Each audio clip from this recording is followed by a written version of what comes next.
ठीक हूँ। उम्मीद करती हूँ आप लोग भी बिल्कुल ठीक होंगे। गॉसिप टाउन देख रहे हैं आप और मैं हूँ आपके साथ कृतिका।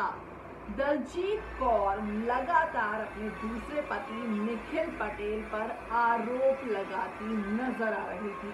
उन्होंने अपने पति के खिलाफ एफआईआर दर्ज करवा दी, चीटिंग का आरोप लगाया और भी तमाम एलिगेशन दलजीत ने निखिल पर लगाए। पर अब पहली बार निखिल पटेल ने चुप्पी तोड़ी है और दलजीत पर ना भड़ास निकाली है। इतना ही नहीं, निखिल पटेल ने दलजीत की ना पोल खोल कर रख दी है और वही उस पर लगा दिए हैं बहुत बड़े बड़े इल्जाम। और इन इल्जामों का जो कनेक्शन है ना वो कहीं ना कहीं दलजीत के पहले पति शालीन भनोट से है। क्या है पूरी खबर, चलिए आपको बताती हूँ। अगर नए हैं तो please do subscribe my channel gossip town. Video पसंद आए वीडियो को लाइक और शेयर जरूर जरूर जरूर करिएगा। दरअसल अब जो निखिल पटेल है उन्होंने एक पोस्ट शेयर करके बहुत सारे इल्जाम लगा दिए हैं, आरोप लगा दिए हैं दलजीत कौर पर। दरअसल उन्होंने एक बयान जारी किया है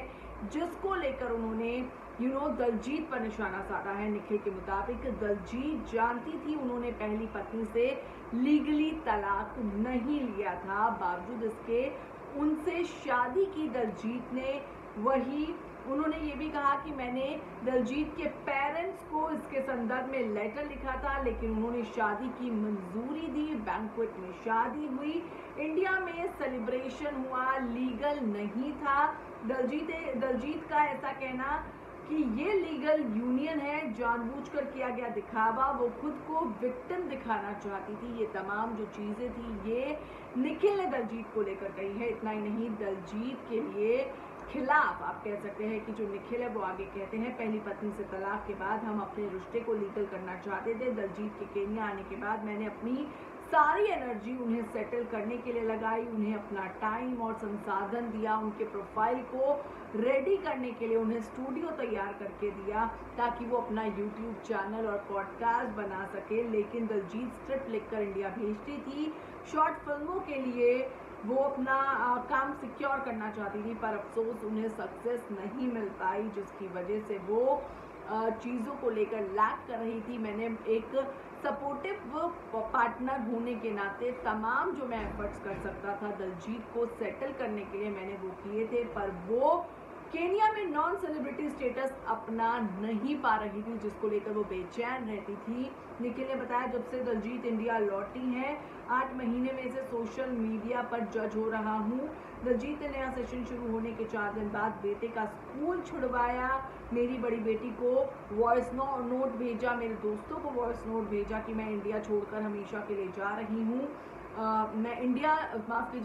मैं केन्या छोड़कर हमेशा के लिए जा रही हूँ इंडिया सेटल होने के लिए। दलजीत के इंडिया आने के बाद भी हमारी रोजाना बात होती थी, वो मुझसे गाली गलौज करती थी, गालियां देती थी। ये तमाम जो आरोप है ये अब निखिल पटेल ने दलजीत पर लगाए हैं।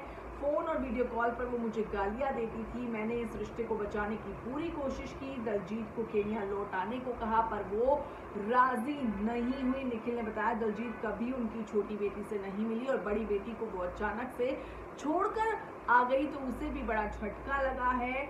दोनों में अब कोई रिश्ता नहीं है। ये तमाम बातें जो है ये निखिल पटेल ने कही है दलजीत को लेकर। वही दलजीत के एक्शन से मेरी बेटी पर काफ़ी असर हुआ है, वो मानसिक तौर पर उससे जुड़ चुकी थी, लेकिन जब दलजीत उसे अकेला छोड़कर आई तो वो भी घबरा गई।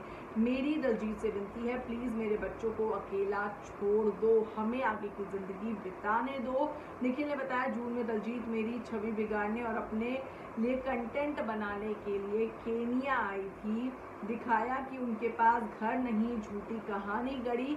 ये जो तमाम चीज़ें हैं ये अब निखिल ने कहा है और कहीं ना कहीं उन्होंने जो शालीन है जो दलजीत के एक्स हस्बैंड है वो उनके खिलाफ भी कहा कि मेरे खिलाफ तो अब दलजीत ने एफआईआर कर दी है और पहले पति के खिलाफ भी उन्होंने एफआईआर की थी। ये जो तमाम चीज़ें हैं ये कहीं ना कहीं अब बड़े इल्ज़ाम लगाए हैं निखिल ने दलजीत पर। कैसे जवाब देगी दलजीत निखिल के इन आरोपों का, देखते हैं। इस वीडियो में इतना है।